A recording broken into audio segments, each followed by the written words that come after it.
Cantique numéro 109.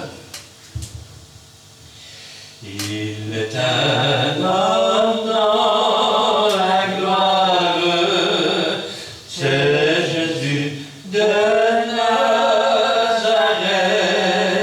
Il peut marcher sur les vagues, il peut maîtriser les vents. Alléluia, il est assis dans la gloire, et je sais qu'il prie pour moi. Il est là auprès du Père, et bientôt il reviendra.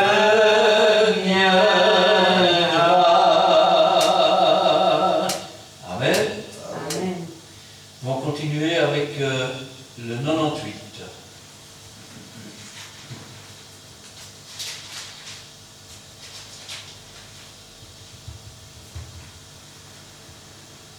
Trois, quatre. Gloire et puissance, honneur à l'agneau, gloire à l'agneau, gloire à l'agneau, gloire et puissance, honneur à l'agneau, car il est notre roi. Gloire, gloire, ses élus l'acclament.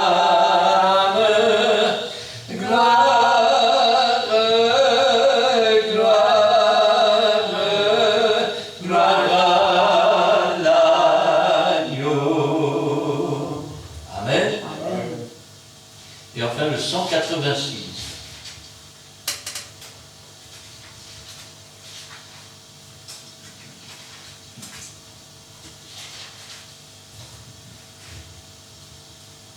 Trois, quatre.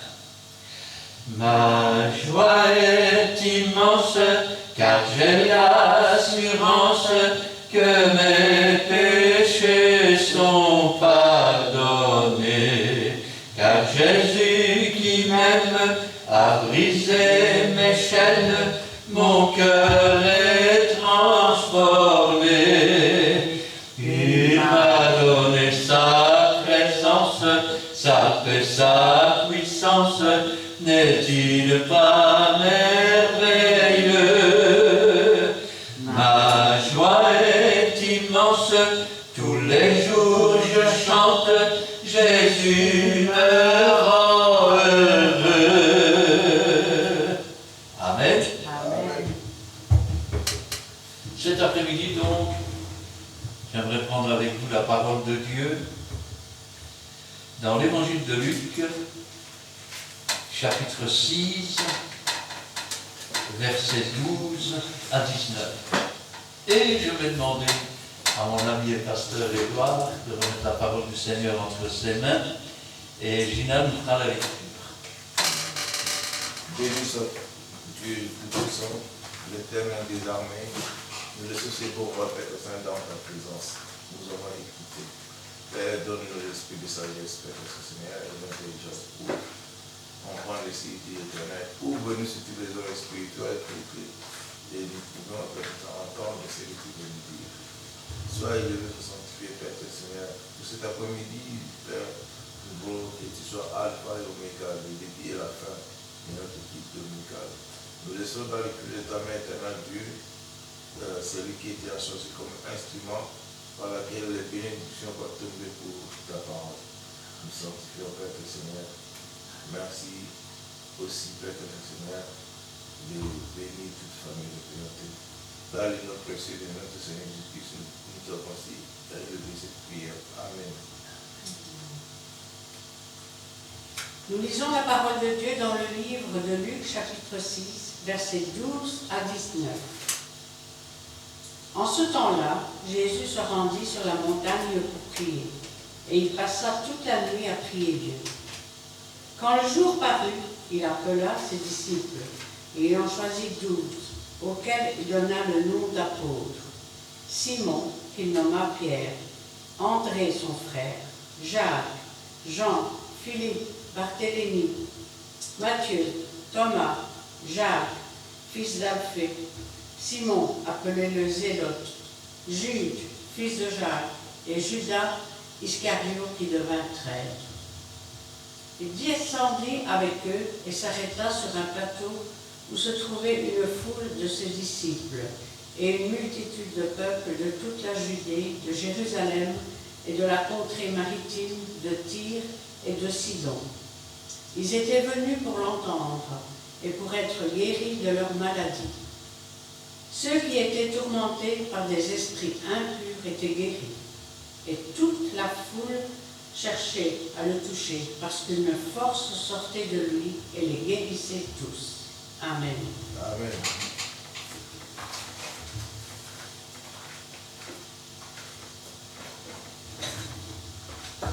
Nous sommes ici devant un passage qui est lu rarement. Or, ce passage nous révèle des choses importantes pour la continuité de l'Église, pour la nomination dans l'Église, pour la recherche de successeurs dans l'Église.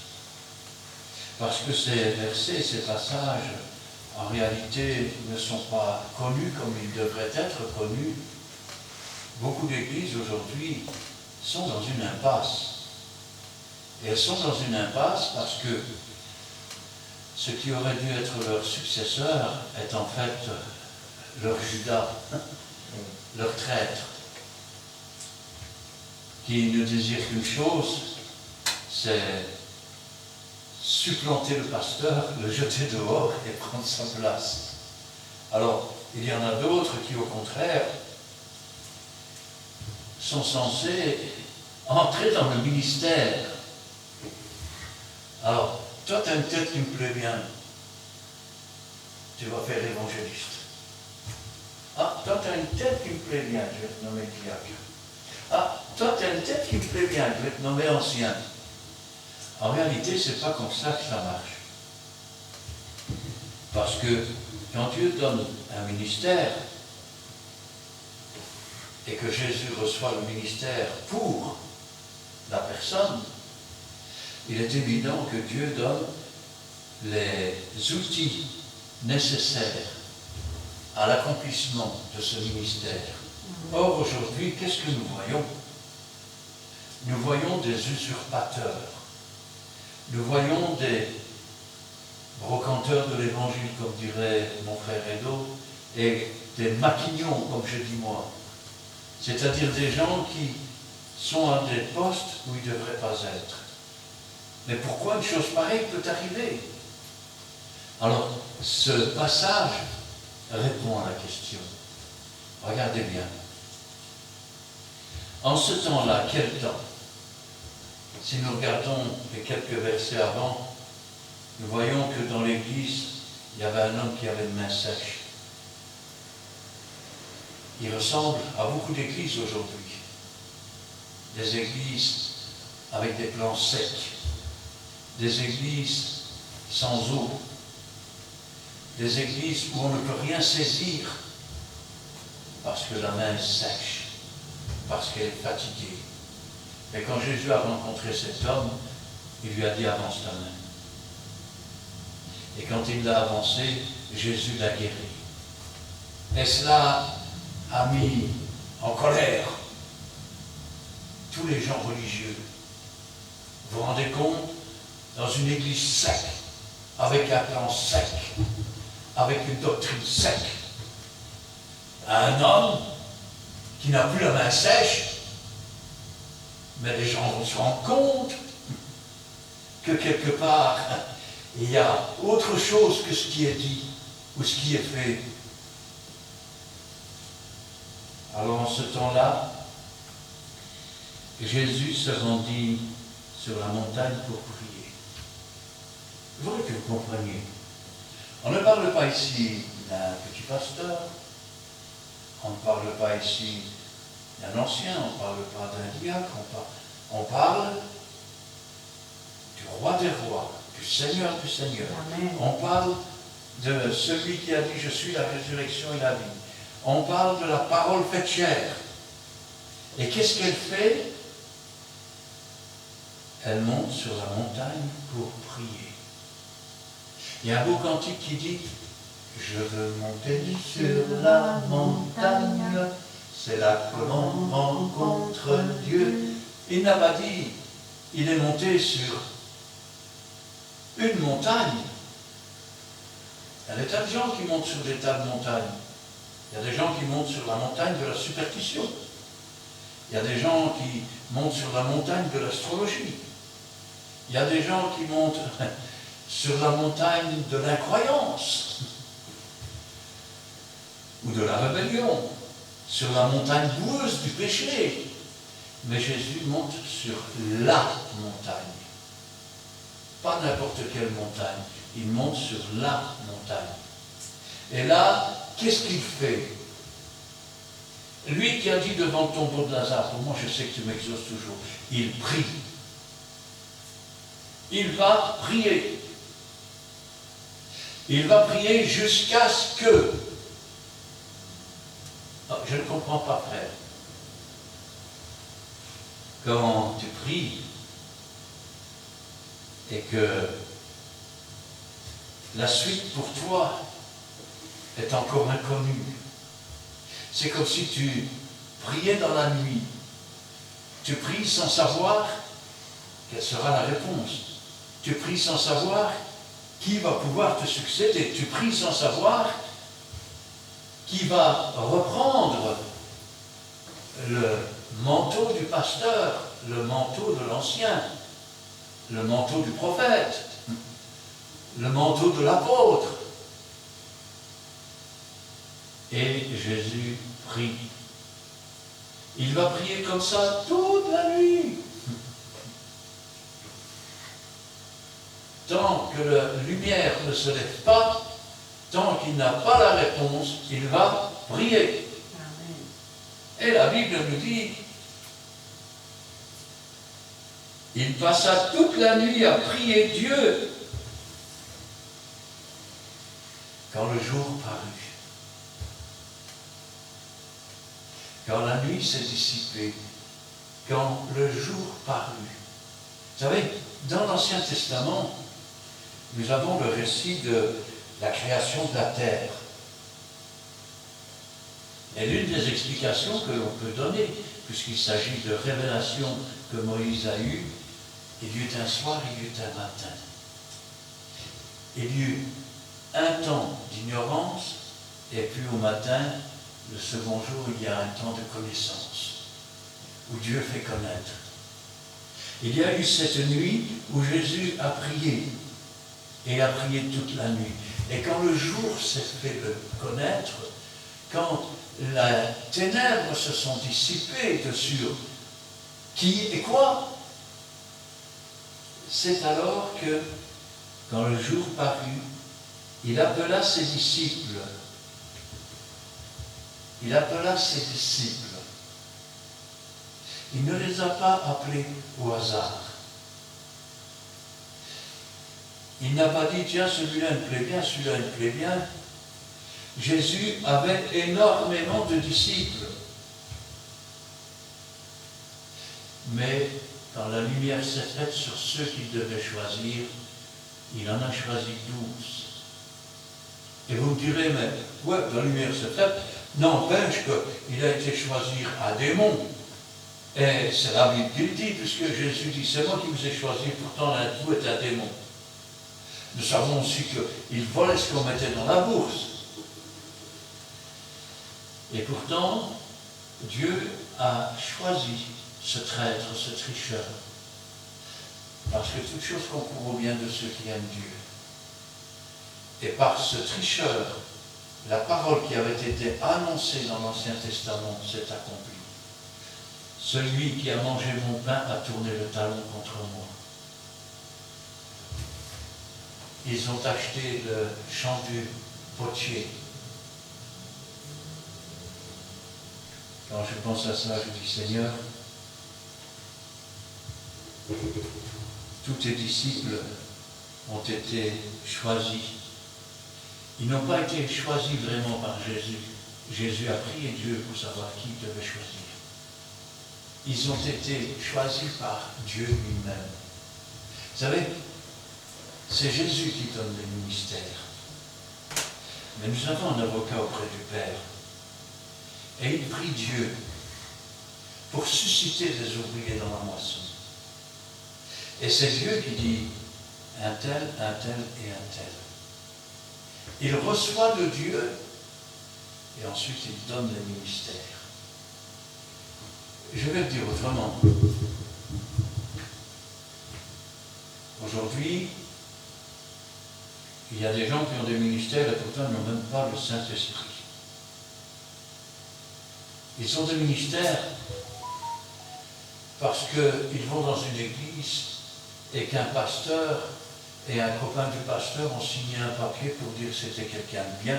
Alors ils vont dans une université et vous remarquerez que là il y a plusieurs universités et ce qui est dommage c'est qu'ils ont tous la vérité mais qu'il y a des doctrines différentes.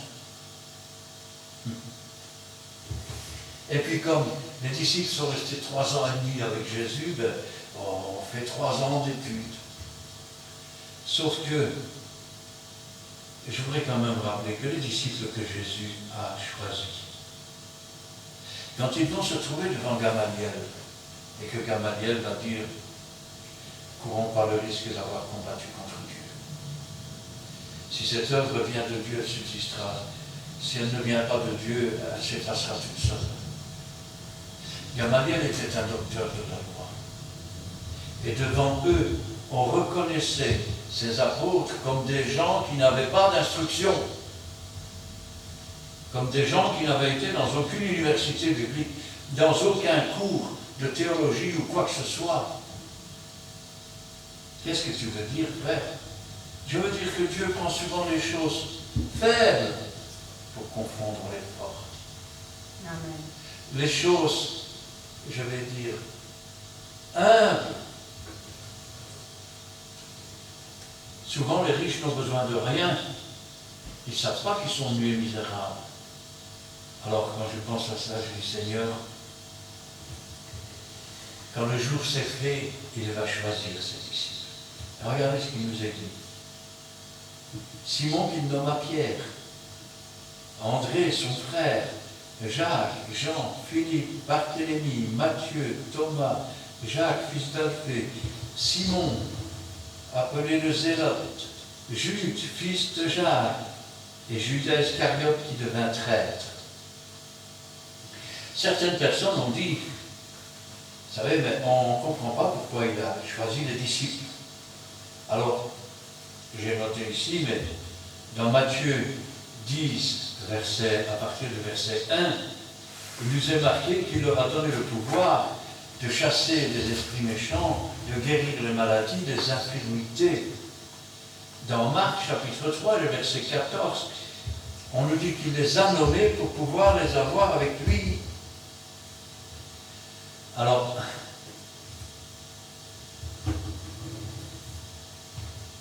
il paraît qu'après la mort de Jésus et sa résurrection, ça a été la fin de l'apostolat. Ça veut dire qu'après, il n'y a plus jamais eu d'apôtres. Pourtant, acte 2 et verset 9, l'apôtre Paul nous dit que les apôtres ont reconnu son ministère, qu'ils lui ont tendu une main d'association et que celui qui avait fait de Pierre l'apôtre des circoncis a fait de lui l'apôtre des incirconcis. Et puis rappelez-vous Matthias, qui a été nommé pour remplacer, et ça c'est dans les actes 1, qui a été remplacé, Judas, qui avait abandonné son ministère. Et les phrases de Pierre, sa maison ne peut pas rester vide, il faut que quelqu'un l'occupe. Ce que je dis, c'est que il y a encore des gens qui occupent la maison et le ministère d'apôtre. Il y a des gens qui occupent le ministère de prophète. Il y a des gens qui occupent le ministère de pasteur. Et rappelez-vous toujours qu'après avoir prié, Jésus les nomme. Il les nomme selon les instructions qu'il a reçues du Père. Le Père qui est au-dessus de tout et de tous. Quand le jour parut, il appela ses disciples et il en choisit 12, auxquels il donna le nom d'apôtres. Alors c'est quoi un apôtre? Un apôtre peut être à la fois apôtre et pasteur. Par exemple, à Pierre, Jésus lui a dit « Sois le berger de mes brebis » ou « le pasteur de mes brebis ». Autrement dit, il a été le pasteur de la maison mère en Israël, à Jérusalem plus exactement. Cependant, quelques années plus tard, nous remarquons que Jacques a succédé à Pierre. Car ce n'est pas Pierre, mais Jacques qui prendra la parole. Et puis, nous voyons aussi que dans les récits des actes des apôtres, il y a eu des prophètes, des prophétesses, il y a eu des apôtres. Alors, il descendit avec eux. À partir du moment où Jésus les a nommés, quelque chose a changé dans leur vie. Et je rappelle qu'ils n'ont pas encore été baptisés du Saint-Esprit. Car ils ne seront baptisés du Saint-Esprit qu'après la mort et la résurrection de Jésus. Acte 1, Pierre prend ses fonctions de pasteur à Jérusalem. En ce temps-là, il se lève au milieu des frères. Il n'est toujours pas baptisé du Saint-Esprit non plus. Alors, nous avons des apôtres, je vais essayer de faire comprendre quelque chose, parce qu'il y a tellement de maquignons dans l'Évangile qui disent n'importe quoi. Nous avons des gens qui ont été nommés. Ils ont un titre, apôtre. Un apôtre, c'est quoi? C'est quelqu'un qui fonde une église, ensuite il établit des anciens, et il va fonder une autre église. C'est une espèce d'ambassadeur qui fonde des maisons de rassemblement où les chrétiens peuvent se rassembler et, après avoir formé les anciens, où les anciens continuent le travail. Ça, c'est le rôle d'un apôtre. L'ancien est parfois appelé le pasteur. Pourquoi? Parce que c'est lui qui va diriger. C'est lui qui va prendre la responsabilité du troupeau. Il est évident que généralement, il ne le fait pas tout seul. Alors, le pasteur, lui, il va rester dans son église. Ça veut dire que si l'église dure 50 ans, pendant 50 ans, il va être là. Le jour où il deviendra trop vieux, il faut qu'il sache comment pouvoir nommer quelqu'un qui deviendra suppléant pasteur. C'est-à-dire qu'en cas où le pasteur fait défaut, pour raison de santé, pour raison de vieillesse, pour raison de maladie, c'est lui qui va succéder. Pour cela, rappelons-nous deux choses. Il faut que ce soit quelqu'un dont on rend un bon témoignage. Il faut que ce soit quelqu'un qui est rempli de l'esprit. Il faut que ce soit quelqu'un qui a été nommé par Jésus. Et la seule façon, quand on est encore dans l'ignorance, qu'on hésite entre un ou l'autre, et qu'on ne sait pas, et qu'on est dans les ténèbres encore sur ces questions, il y a la prière. La prière fervente du juste a une grande efficace. Il est dit, persévérez dans la prière afin que ce jour ne vous surprenne comme un voleur. Nous pourrions dire aussi, persévère dans la prière pour savoir qui tu dois établir. Afin que, quand ce jour arrivera où tu devras te retirer, que tu ne sois pas surpris et que la destruction ne s'abatte pas sur ton œuvre. Car rappelle-toi que si l'œuvre de quelqu'un subsiste, il recevra sa récompense. Alors, voilà que les apôtres ont été choisis. Il descendit avec eux et s'arrêta sur un plateau où se trouvait, écoutez bien, une foule de disciples. Une foule de personnes qui s'étaient approchées de Jésus et qui étudiaient les enseignements de Jésus, qui recevaient les enseignements, qui marchaient avec Jésus. Une foule. Vous savez, un jour, Jésus va dire une parole et beaucoup de disciples vont dire « Cette parole est dure, qui peut l'écouter ?» Et ils sont partis. Ils ont quitté Jésus. Jésus n'a pas couru après eux en disant « Non, non, restez, restez s'il vous plaît, allez, c'est pas ce que je voulais dire. » Jésus les a laissés partir. Puis il s'est retourné vers les autres disciples et il a dit « Et vous, vous ne voulez pas partir aussi, comme eux ?» Il ne les a pas obligés. Et l'un d'eux a dit « À qui irions-nous, Seigneur? C'est toi qui as les paroles de la vie. » Je voulais que vous compreniez que le pasteur n'est pas quelqu'un qui est tenu de répondre au chantage de quelques-uns. Tu ne fais pas ça, on ne vient plus. Et si tu ne fais pas ça, on ne vient plus. Le pasteur est quelqu'un qui a un ministère. Il obéit aux ordres du Seigneur. Il est quelqu'un que l'on ne peut pas corrompre. Vous savez, aujourd'hui, beaucoup de pasteurs sont corrompus parce qu'ils veulent plaire à la foule plus qu'à Dieu. Ils veulent plaire plus à leurs camarades pour nommer un tel qu'à Dieu qui a décidé. Résultat,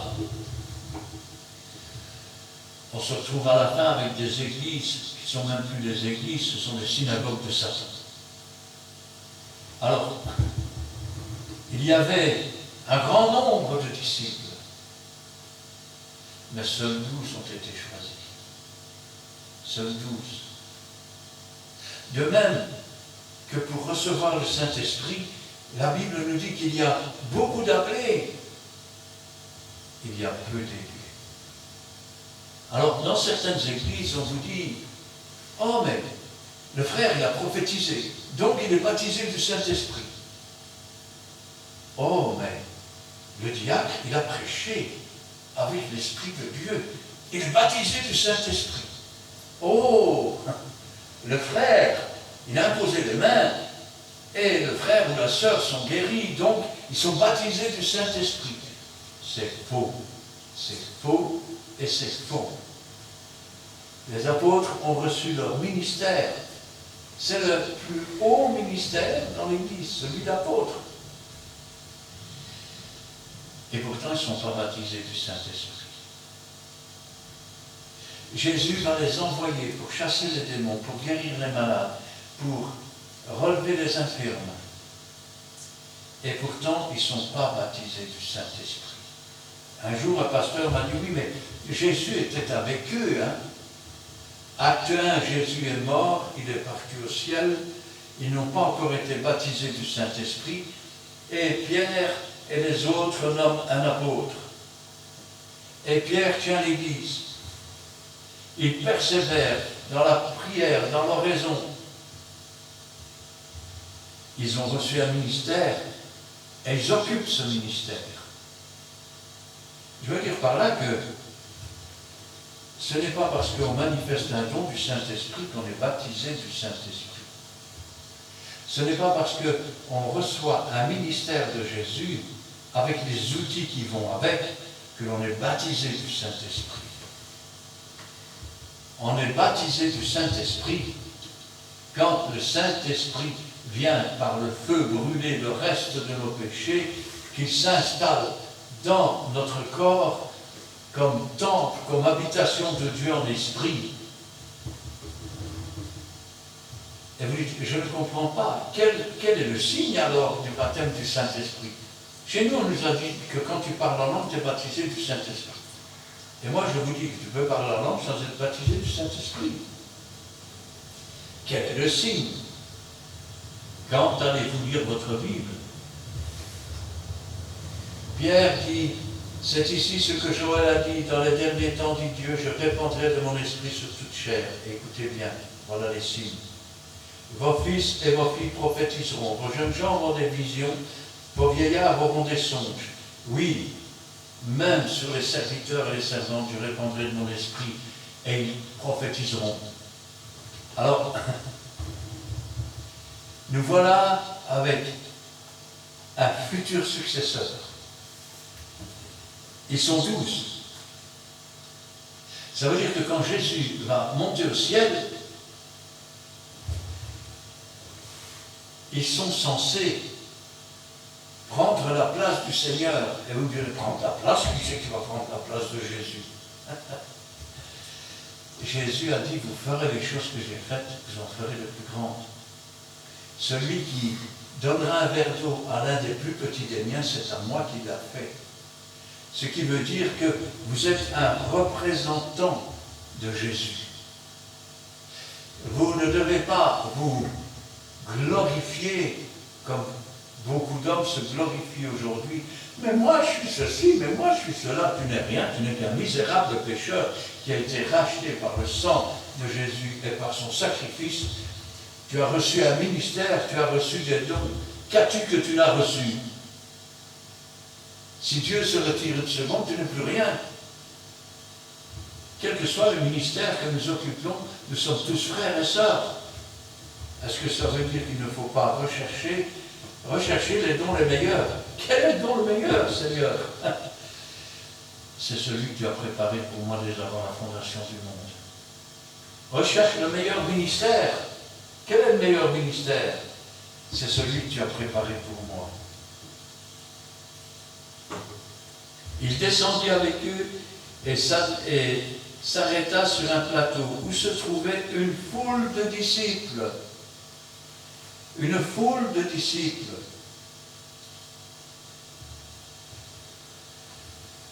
Ça veut dire qu'il y avait tout un paquet de disciples, mais c'est Dieu qui choisit. Ce n'est pas l'homme, ce n'est pas la préférence humaine, ce n'est pas l'inclinaison pour quelqu'un avec qui on s'entend bien ou pas. C'est celui que Dieu a choisi. Ils étaient 12. Ils sont reconnus comme des gens sans instruction, mais quand ils ouvrent la bouche pour parler de Dieu, ils n'ont pas à chercher ce qu'ils ont à dire. Le Saint-Esprit leur donne à leur-même. Et tous ceux qui les entendent sont confondus, comme le jour où ils sont allés pour arrêter le Seigneur avec des huissiers. Et quand les huissiers sont revenus les mains vides, ils ont dit, jamais homme n'a parlé comme cet homme. Ouvre ta bouche, je la remplirai. Mais je pose une question. Si maintenant, les successeurs n'ont pas été choisis par Dieu, que ceux qui auraient dû être successeurs, ce sont peut-être ceux auxquels on porte le moins attention. Et que ce successeur n'a pas été choisi, alors que Dieu l'a choisi. Que croyez-vous qu'il va se passer? Il va ouvrir sa bouche. Qu'est-ce qu'il va en sortir? Oh, l'homme a quand même un petit peu d'intelligence. Cela veut dire que pendant X réunions, par l'intelligence, il va pouvoir déceler certaines choses peut-être, et il va peut-être pouvoir, avec quelques notes, il va peut-être pouvoir, avec ses notes, tenir quelques réunions, mais au bout d'un certain temps, qu'est-ce qui se passe? Tu occupes un ministère qui n'est pas le tien, tu n'as pas les paroles que Dieu te donne, tu n'as pas la révélation de la nourriture qu'il faut pour le peuple, et tu te tiens sur la tribune, tu es censé nourrir spirituellement ce peuple. Alors tu fais quoi? tu leur donnes tout et n'importe quoi. Jusqu'au jour où le diable vient, et comme tu es dans la désobéissance, comme tu te donnes des titres que tu n'as pas reçus de Dieu, eh bien tu commences à proférer le mensonge. Parce que tu n'es plus inspiré par Dieu, tu es inspiré par Satan lui-même. Et que devient l'Église? Elle n'est plus le temple, ou plutôt l'assemblée, où quand 2 ou 3 sont assemblés, Jésus est au milieu. Elle est une assemblée morte. Elle est une assemblée sans vie. Elle est une assemblée où le diable enseigne ses petits serpents. Et vous dites, frère, vous êtes dur. Je suis dur parce qu'il le faut. Je suis dur parce que si tu es un véritable pasteur, si tu as reçu ton ministère de Jésus, tu dois prier, prier et prier avant de nommer qui que ce soit, afin que ce soit le Seigneur qui t'ouvre les yeux, afin que ce soit l'aube de la révélation qui fait que tu choisis une ou l'autre personne, que ce soit ainsi, selon la volonté de Dieu, dirigé, conduit par le Saint-Esprit, afin que quand tu seras trop vieux, tu devras t'asseoir dans la salle, ou que tu vas quitter cette terre, celui qui te succédera sera comme toi. Il aura été choisi, désigné par Dieu. Il aura reçu le ministère et les outils qui vont avec. Quand il ouvrira la bouche, il donnera la nourriture dont le peuple a besoin, et pas de leurs âmes. Il ne se trouvera pas à court. Il ne se laissera pas influencer par des esprits de mensonge. Il ne fera pas alors de ton Église une synagogue de Satan, mais il continuera à relever la gloire de Dieu et ainsi à promouvoir l'Église de Dieu dans la puissance du Saint-Esprit. Est-ce que Dieu a changé? Non. Dieu ne change pas, il est invariable. Pourquoi alors beaucoup d'églises ont changé? Pourquoi la manifestation du Saint-Esprit n'est plus là? Parce qu'il y a un abandon. Un abandon. On ne s'appuie plus sur Dieu, on s'appuie sur ses capacités. On ne s'appuie plus sur le Saint-Esprit, on s'appuie sur l'intelligence. L'intelligence humaine et charnelle. Or, Jésus qui est saint a désigné de l'aide. Mais avant de la désigner, il a prié. Quand ça lui était encore inconnu ou caché, il priait, comme on prie dans la nuit. Mais quand enfin s'est fait jour la révélation, il n'a pas dit, oui, mais moi je préfère un tel que ceux-là. Ou... Non, il est allé. Et il les a nommés, les uns après les autres. Selon l'ordre reçu de la part de Dieu. Et croyez-moi que quand c'est Dieu qui fait les choses, il fait les choses bien. Même Judas a concouru à la révélation de la prophétie. Quant aux autres apôtres, nous savons combien de choses ils ont pu faire. Parce que si 2000 ans plus tard, on parle toujours de Jésus, alors que, comme on dit dans certains milieux, on n'aurait pas donné un copec. Allez, le gars avec ses 12 disciples, il se fait arrêter, tous ses disciples se sauvent, il se fait crucifier, on le met dans son tombeau, on met des gardes devant, et même quand il ressuscite, on invente qu'ils ont volé le corps. Hein. Quelle chance y a-t-il que cette parole se répande? Et pourtant, Jésus dira, allez par toutes les nations, faites des disciples, baptisez-les au nom du Père, du Fils et du Saint-Esprit. Et je serai avec vous tous les jours jusqu'à la fin du monde. Ça veut dire que quand Jésus est avec nous, qui sera contre nous? Ils sont plus que vainqueurs. Mais si nous nous appuyons sur autre chose que Dieu, la volonté de Dieu, les directives du Saint-Esprit, pour la succession d'une église à l'autre, ou d'un pasteur à l'autre, je suis désolé de devoir le dire, mais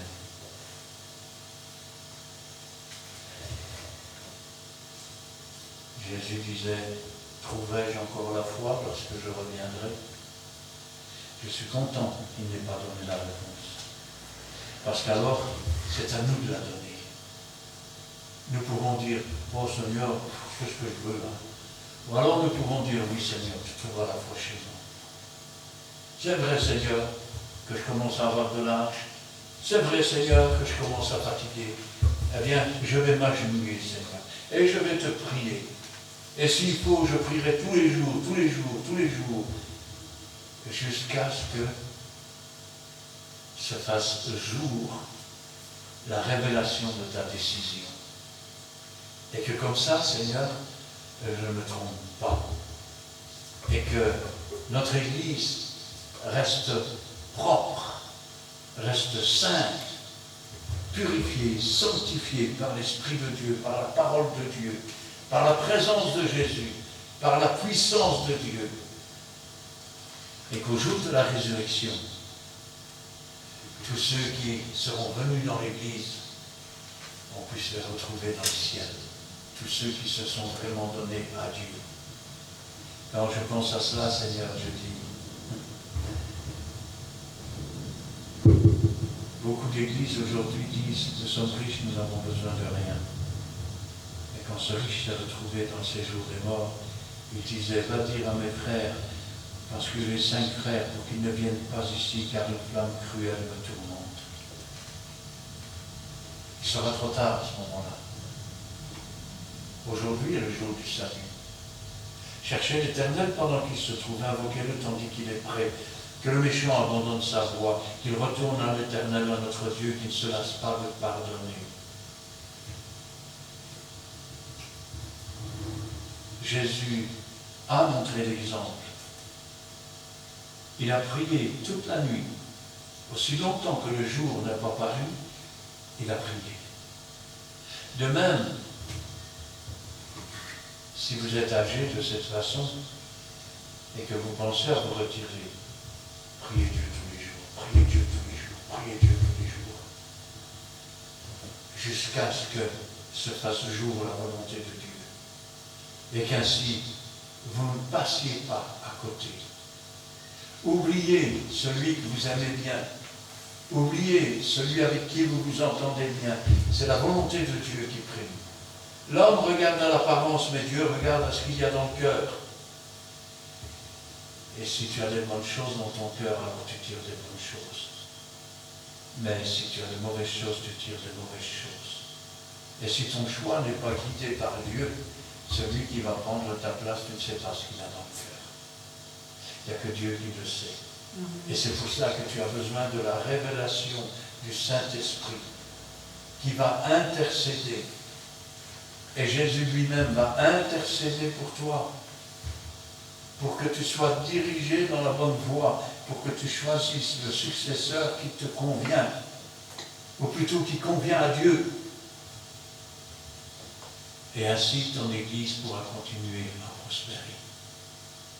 Et quand tu partiras dans le ciel, tu pourras partir le cœur à l'aise, parce que tu auras fait ce que Dieu te demandait. Aujourd'hui, je pense que pour les pasteurs qui ont obéi à Dieu, mais qui ont mal choisi leur successeur, je pense qu'il y en a beaucoup dans le ciel qui ont envie de pleurer quand ils voient leurs églises, ce qu'elles sont devenues. Ce qu'on y fait, à l'encontre de l'enseignement de ces pasteurs qui étaient là, qui prêchaient la vérité. Oui, mais on ne lit plus à ce temps-là, on est moderne, nous. Vous savez, quand Jésus prend la terre, il prend la terre comme un champ. Il prend les anges comme moissonneurs. Alors parlons de la terre.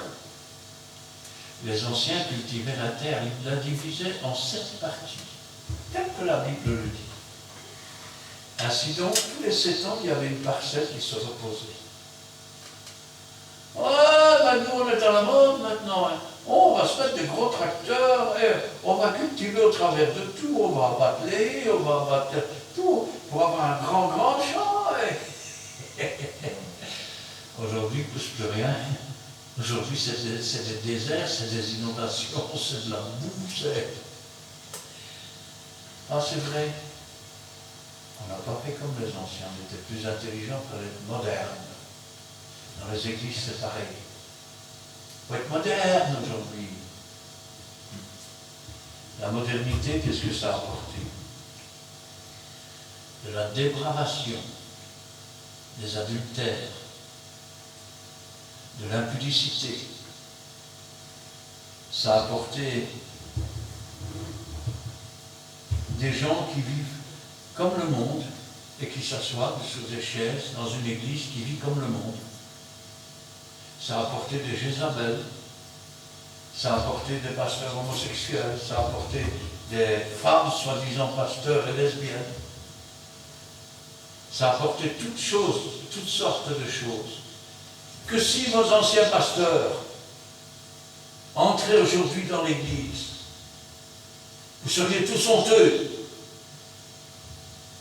Et vous direz, c'est ça que vous avez fait de mon église? Je vous ai éduqué dans la vérité.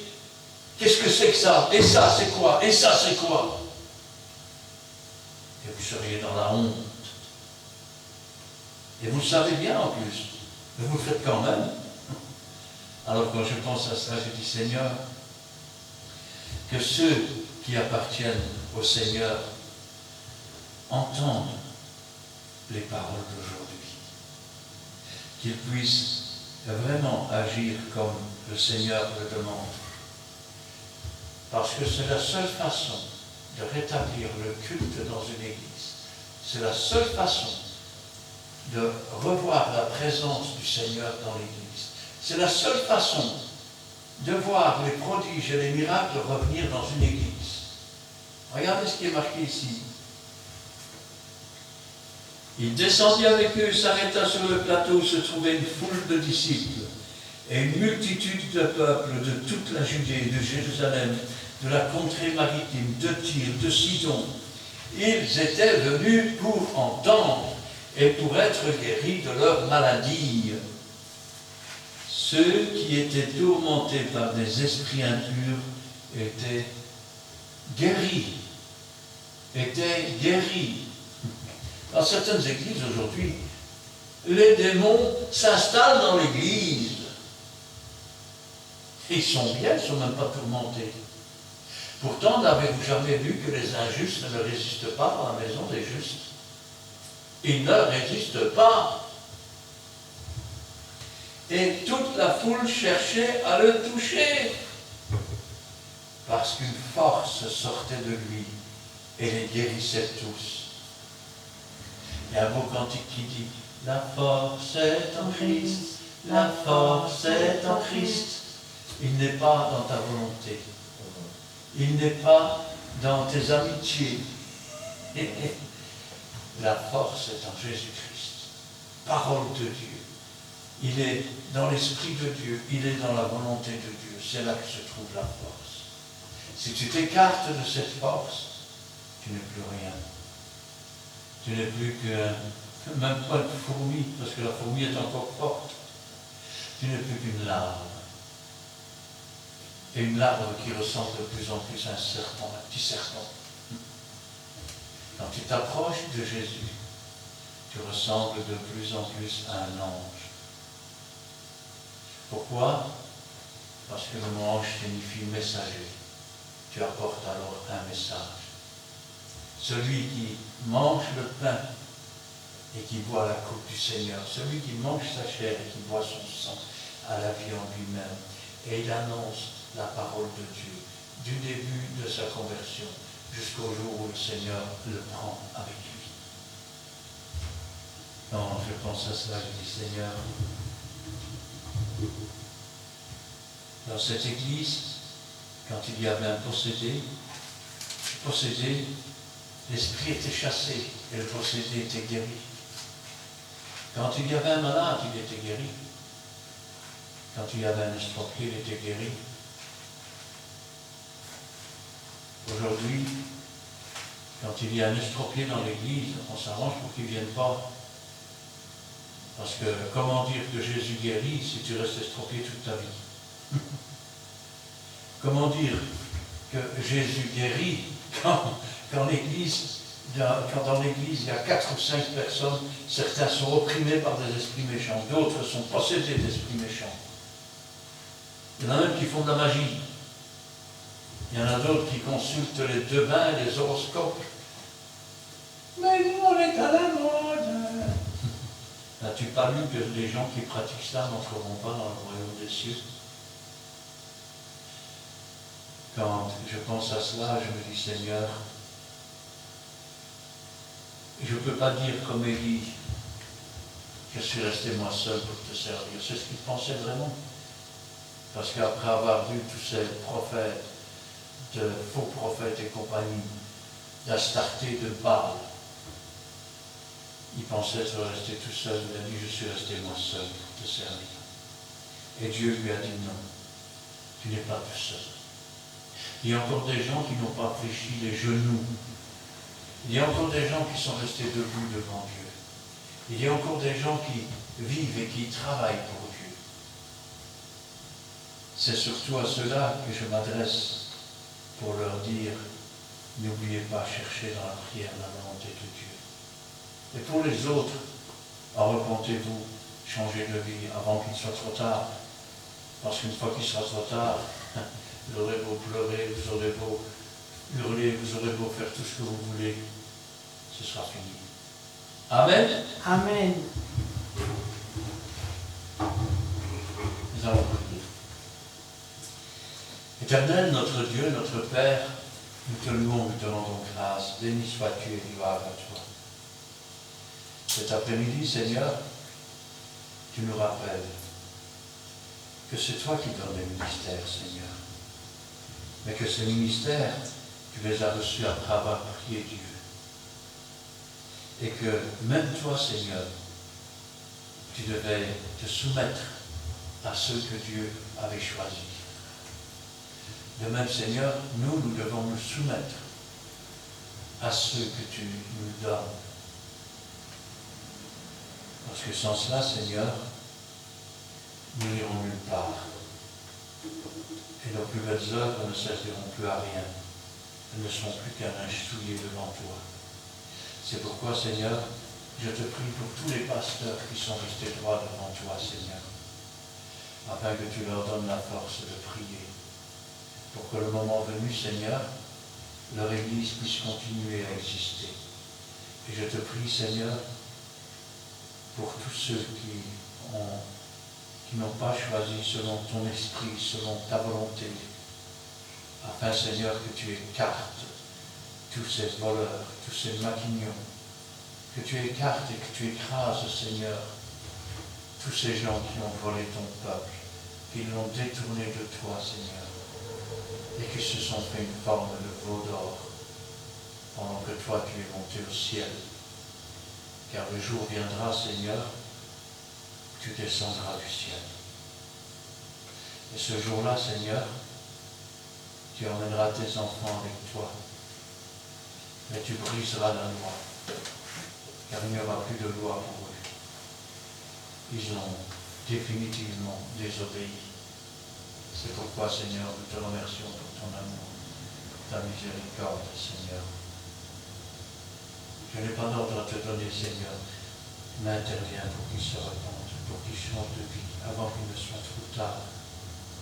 Et qu'ainsi chaque chose puisse reprendre sa place, que le désordre devienne de l'ordre, Seigneur, que ton esprit y mette dans l'ordre, Seigneur, que ta maison ainsi soit remplie de grâce, de bénédiction, que le Seigneur lui-même puisse entrer, qu'il puisse siéger dans cette maison, Que la bouche de tes serviteurs s'ouvre, mais que ce soit toi qui la remplisse et que toute la gloire te revienne. Gloire au Père, gloire au Fils et gloire au Saint-Esprit. Amen. Amen.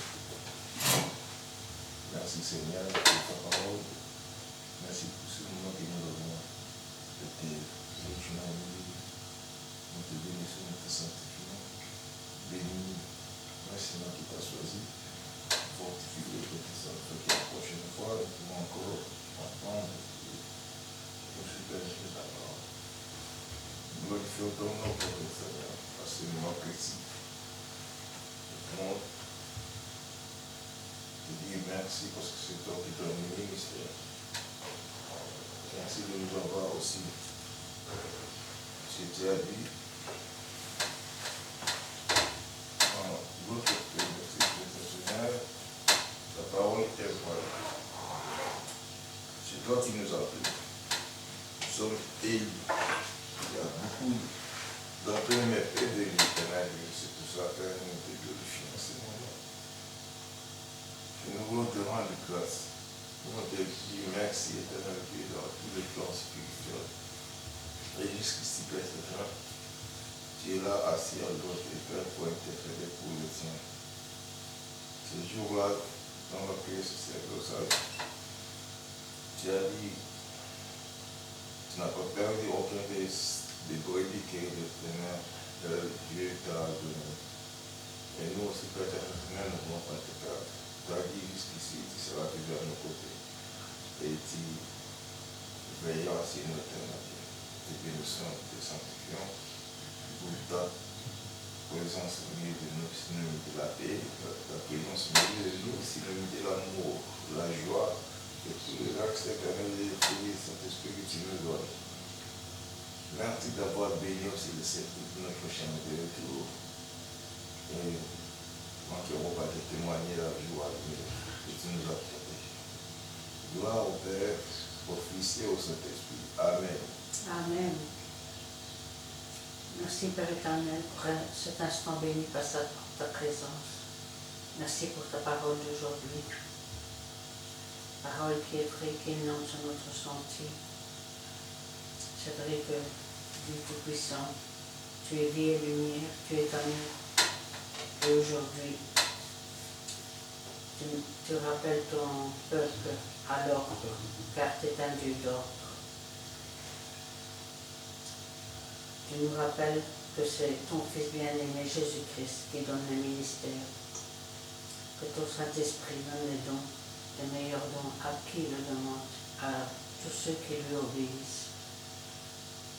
Merci pour cette parole, Seigneur. Tu as voulu que nous l'entendions, afin, Seigneur, de mettre en pratique ta parole, afin, Seigneur, d'être vrai devant toi. Apprends-nous, Seigneur, à nous humilier davantage, à nous sanctifier, à mettre en pratique cette parole, Seigneur, jour après jour, afin de faire ta volonté dans toutes les circonstances qui se présentent à nous. Car tu veux que ta maison soit appelée une maison de prière, Seigneur. Et nous voulons te prier, t'exalter, t'adorer, toi qui es tout pour nous, toi qui nous as donné le souffle de vie, toi, Seigneur, qui nous accompagne pas à pas dans la vie, dans tous les moments difficiles, Seigneur. C'est toi qui tiens notre main faite dans ta main puissante et guide nos pas. Et nous voulons être reconnaissants envers toi, Seigneur, car c'est toi qui places les disciples, Seigneur. C'est toi, Seigneur, qui donne le ministère au pasteur, Seigneur, car tu veux de l'ordre, Seigneur, dans toutes les églises, Seigneur. Ouvre nos oreilles, ouvre nos yeux, ouvre nos bouches, Seigneur. Que notre cœur soit inondé, Seigneur, de cette parole, Seigneur, afin que nous l'appliquions, Seigneur, comme tu le désires, Seigneur. Merci, Seigneur, car tu es un tendre Père qui nous aime tous d'un amour éternel, et tu veux ce qu'il y a de meilleur pour chacun de nous. Entoure-nous du sang précieux de l'agneau, Seigneur, afin, Seigneur, d'être protégés par toi, Seigneur, par le sang précieux, Seigneur, afin que les plans, Seigneur, de l'ennemi, Seigneur, soit aboli, Seigneur, par ton marchepied puissant, Seigneur. Conduis-nous, Seigneur, toujours dans toute la vérité, par ton Saint-Esprit, car en toi nous avons confiance, Seigneur.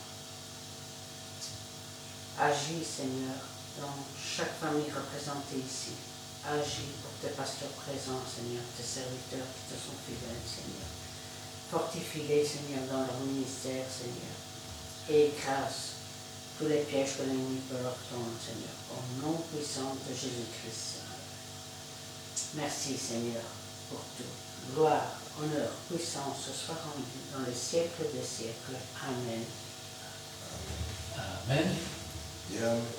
Eh bien, nous terminerons avec le cantique numéro 359.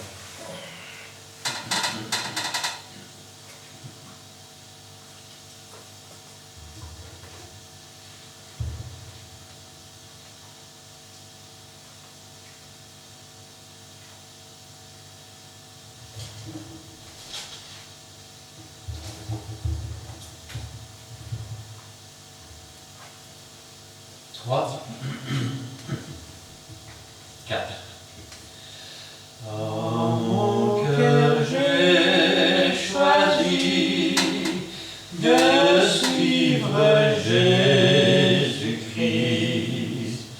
En mon cœur j'ai choisi de suivre Jésus. En mon cœur j'ai choisi de suivre Jésus-Christ. Oui, pour toujours, oui, pour toujours. Si mes amis s'en vont, qu'importe moi j'irai. Si mes amis s'en vont, qu'importe j'irai. Si mes amis s'en vont, qu'importe moi j'irai. Oui, pour toujours, oui, pour toujours. Au monde je dis non, joyeux je prends ma croix. Au monde je dis non, j'accepte ma croix. Au monde je dis non, joyeux je prends ma croix. Oui, pour toujours, oui, pour toujours. Amen. Amen. Que l'Éternel te bénisse et qu'il te garde. Que l'Éternel fasse luire sa face sur toi et qu'il t'accorde sa grâce. Que l'Éternel tourne sa face vers toi et qu'il te donne la paix. Amen et Amen.